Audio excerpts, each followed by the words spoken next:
Hello everybody, welcome to my tutorial on how to paint hardwood floors. This is going to be sort of, I don't know if you can really call this a tutorial.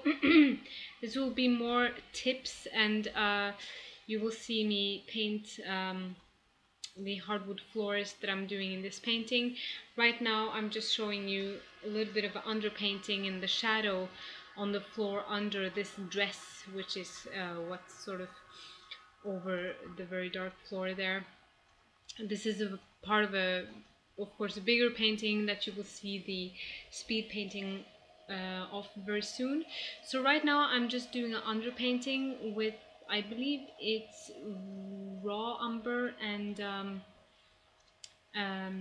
ultramarine blue, and I'm using a lot of medium for the lighter parts here and more paint for the darker parts. And what I'm doing here is that I'm just trying to define where the shadow and the light is, and I'm just drawing in a little bit of the edges of the wood, what I'm doing right now, and because that will be sort of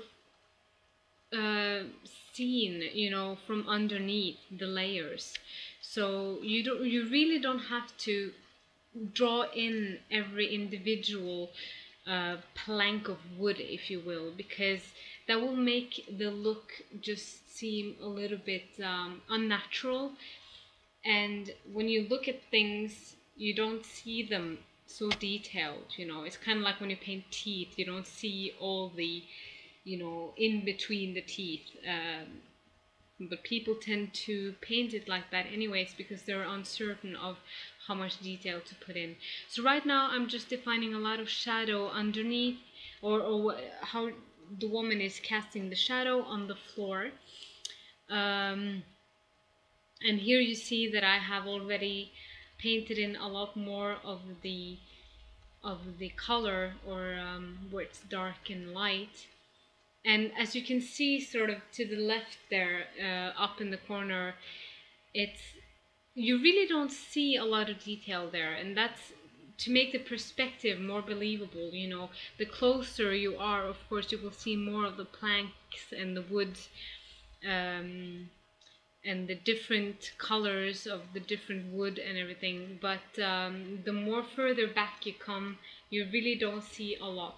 But what is important always is the reflection in the wood. So for example, here I realize that there's reflection, there's a little bit of reflection from the woman, and there's a lot of reflection from the light, which is what I am painting on right now.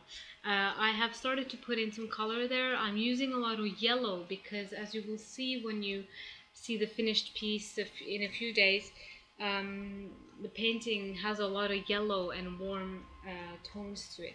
So here you can see that I'm layering already the yellow and the lights, and I will come in later on and glaze the different areas that I feel need some more shadow with darker colors.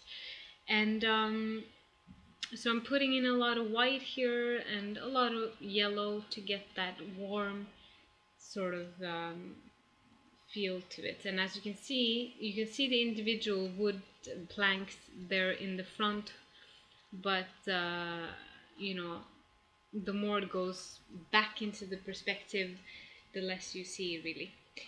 And it is lagging a little bit now that I'm looking at it, but hopefully not for you. But it's a bit difficult to see sometimes what I'm doing exactly. I think now I'm putting in more shadows and a little bit more reddish color there. I think it's a burnt umber, if I'm not mistaken, and trying to make it more believable with the shadow and the light. And always remember the reflection in the background. Also in the very background, I'm not sure if you can see it now, but there's a huge window and there's really a lot of light coming through there and reflecting on the wood. So I hope that it was a little bit of tips for you here, and please check out my Facebook site and my webpage. Thank you for watching.